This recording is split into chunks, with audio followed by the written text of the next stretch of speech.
बुला लिहनी सभे लोगिन, अरे पंडाल सजाई के।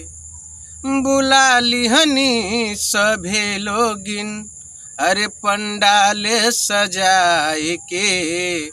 आ खुश बाड़ी लक्ष्मी मैया अपना गहुआ में आई के। खुश बाड़ी लक्ष्मी मैया अपना गहुआ में आई के। एक दिन चली जई हैं हमनी के रोआई के।